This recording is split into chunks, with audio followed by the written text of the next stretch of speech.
P T N news کے ناظرین السلام علیکم۔ جو بائیڈن کا نیا اہم اعلان، افغانستان کے بارے میں ٹرمپ کی پالیسیوں پر عمل درآمد کا فیصلہ۔ اس خطے میں پھر سے بڑی جنگ کے بادل منڈرانے لگے۔ پاکستان نے امریکہ کو بڑی وارننگ دے دی۔ امریکی فوج کا انخلا تعطل کا شکار۔ اس کے بعد خطے کی صورتحال تبدیل ہونے کا امکان۔ ایک اہم خبر یہ ہے کہ افغان امن مذاکرات کے بارے میں روس میں جو کانفرنس ہو رہی ہے اس میں بھارت کی شمولیت کا بھی امکان۔ اس خبر کے بعد پاکستان نے امریکہ کو وارننگ دی ہے کہ اگر بھارت اس کانفرنس میں شریک ہوا تو امن کی کوئی گارنٹی نہیں دی جا سکتی۔ اب سوال یہ پیدا ہو رہا ہے کہ کیا ٹرمپ کی طرح جو بائیڈن بھی اس طرح کی پالیسیوں پر عمل پیرا ہوگا جن پر جو بائیڈن چل رہا تھا؟ اگر یہ بات درست ہے تو اس بات کا امکان ہے کہ جو بائیڈن کو بھی دجالی قوتوں نے اپنے قابو میں کر لیا ہے۔ عالمی طور پر حالات کا جائزہ لیا جائے تو اس بات کا پتہ چلتا ہے کہ افغانستان ایک خونی جنگ کی طرف جا رہا ہے۔ اس سے قبل بھی اس ملک پر بہت دفعہ جنگ مسلط کی گئی ہے پر کبھی سکون میسر نہ ہو سکا۔ اس کی بنیادی وجہ یہ ہے کہ اس ملک میں طالبان پوری طرح مسلط ہیں اور دوسرا یہ کہ ٹرمپ نے کچھ ایسی پالیسیاں بنا رکھی ہیں جو اس ملک میں امن قائم نہیں ہونے دیتی اور امریکہ کی فوج مسلسل اس ملک میں برجمان ہے۔ امریکہ کے نئے صدر نے الیکشن سے قبل بارہا اس بات کا اظہار کیا تھا کہ ہم ٹرمپ کی پالیسیوں پر نظر ثانی کریں گے اور افغانستان سے اپنی فوجیں واپس بلا لیں گے، لیکن اقتدار میں آنے کے بعد جو بائیڈن نے بھی طوطا چشمی کی مثال قائم کر دی اور اس کے سارے دعوے دھرے کے دھرے رہ گئے اور وہ بھی ٹرمپ کی طرح اسی کی پالیسیوں پر عمل پیرا دکھائی دینے لگا۔ اب ٹرمپ کی طرح جو بائیڈن نے بھی افغانستان سے اپنی فوج کے انخلا کو تعطل کا شکار کر دیا ہے، یعنی اس نے فیصلہ کر لیا ہے کہ افغانستان سے اپنی فوجیں نہیں نکالے گا۔ امریکہ کی انتظامیہ کے مطابق اس وقت امریکہ کا افغانستان سے انخلا ایک فاش غلطی ہوگی۔ ایک سال پہلے امریکہ نے طالبان سے کہا تھا کہ وہ متشددانہ راہ کو اختیار نہ کریں اور امریکی فوجیوں پر حملہ نہ کریں، لیکن طالبان نے امریکہ کی اس بات کو رد کر دیا اور وہ اب امریکہ کا جائزہ لے رہے ہیں کہ اس نے افغانستان میں جا کر کیا کھویا ہے اور کیا پایا ہے۔ اب اس تعین کے بعد دیکھا جائے گا کہ امریکہ افغانستان میں رہتا ہے یا نکلتا ہے۔ اس بات سے یہ اندازہ لگانا مشکل نہیں ہے کہ جو بائیڈن بھی کوئی نئی اور بڑی گیم کی کوشش میں ہے۔ ایک طرف اشرف غنی کی حکومت ہے جو امریکہ کے کہے پر ہر کام کرتی ہے اور دوسری طرف افغانستان میں بے امنی کی فضا قائم ہے۔ طالبان نے بڑے دل گردے کے ساتھ مشکل حالات میں بھی امریکہ کی شرطوں کو قبول کیا اور ان پر عمل بھی کیا، لیکن امریکہ اپنے تمام وعدوں کو بھول کر افغانستان کے ساتھ ایک چال چلتا رہا اور طالبان کو دھوکہ دیتا رہا اور افغانستان کی آبادی کے ساتھ ساتھ طالبان کو بھی نشانے پر رکھا اور انہیں بھی نشانہ بناتا رہا۔ جب طالبان نے امریکہ کا رویہ دیکھا تو انہوں نے بھی موقع ملتے ہی کچھ امریکی فوجی ہلاک کر دیے۔ اب ان ہلاکتوں کا بہانہ تراش کر جو بائیڈن افغانستان پر جنگ مسلط کرنے کے چکر میں ہیں۔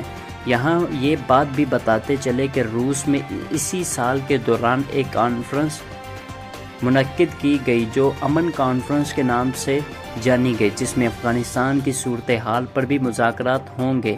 ایسے موقع پر امریکہ کی طرف سے اس طرح کا بیان کہ ہم افغانستان سے اس وقت فوج کو نہیں نکالیں گے ایک ایسا بیان ہے جس نے ساری امن کانفرنس کو داؤ پر لگا دیا ہے اور امریکہ کی طرف انگلیاں اٹھ رہی ہیں کہ وہ افغانستان میں کوئی نئی چال چلنے والا ہے اور وہ موقع کی تلاش میں ہے کہ کب اس چال کا موہرا پھینکا جائے اور بھارت کو بھی اپنے ساتھ ملا کر یہ گھنونا کھیل کھیلنے کی کوشش کی ہے۔ اس کی وجہ یہ بنی کہ امریکہ کی طرف سے یہ بھی کہا گیا ہے کہ روس میں ہونے والی امن کانفرنس میں بھارت کو بھی شامل کیا جائے۔ جب امریکہ کی طرف سے یہ بیان آیا تو پاکستان نے کھل کر امریکہ کو وارننگ دے دی کہ اگر بھارت اس کانفرنس میں شریک ہوا تو پاکستان کی طرف سے امریکہ کو افغانستان میں امن کی کوئی گارنٹی نہیں ہے۔ حیران کن بات یہ ہے کہ امریکی وزیر خارجہ نے اس کانفرنس کے لیے ترکی سے کہا ہے کہ وہ اپنے ملک میں یہ کانفرنس کروائے اور یہ بھی فیصلہ کیا ہے کہ اگر کانفرنس میں ایران، روس، بھارت، پاکستان اور افغانستان بھی شامل ہوگا۔ دوسری طرف پاک دفتر خارجہ نے بیان میں کہا ہے کہ پاکستان یہی چاہتا ہے کہ افغانستان میں امن کا قیام ہو جائے، اور یہ بھی کہا گیا کہ خطے میں قیام امن کے لیے پاکستان کا کردار بہت اہم رہا ہے، لیکن اس کے برعکس بھارت نے ہمیشہ خطے میں آگ لگانے کی کوشش کی ہے اور بدامنی پھیلانے میں اہم کردار ادا کیا ہے۔ افغانستان کو اس اندرونی اور بیرونی دشمنوں سے بچانا ایک کردار ہے، لیکن پاکستان اس کے لیے کوشاں ہے۔ اس کی وجہ یہ ہے کہ کچھ ممالک افغانستان میں قیام امن کے خلاف ہیں۔ پاک وزارت خارجہ نے اپنے بیان میں کہا ہے کہ بھارت کو اس امن کانفرنس میں شامل کرنے کا مطلب ہی یہی ہے کہ امریکہ بھی افغانستان میں امن کا خواہ نہیں ہے، اور اگر بھارت اس کانفرنس میں شامل ہوا تو امن کی کوئی گارنٹی نہیں دی جا سکتی۔ امریکہ کے پاکستان کے اندر سفیر نے اپنے ایک بیان میں کہا ہے کہ افغانستان میں امن کی کوششوں میں پاکستان بلا شبہ اہم کردار ادا کر سکتا ہے۔ اس سے قبل پاکستان اور افغانستان کے درمیان حالات کشیدہ رہ چکے ہیں۔ اس کی وجہ یہ تھی کہ پاکستان میں بہت سے افغانی پناہ گزین بھی آ گئے اور پاک بھارت سرحد پر بھی کشیدگی ہوتی رہی۔ اس لیے امریکہ اور افغانستان کے لیے مسئلہ بنا رہا، یعنی پاکستان کے ساتھ افغان تعلقات کی خرابی کی وجہ سے امریکہ کو بھی تحفظات تھے۔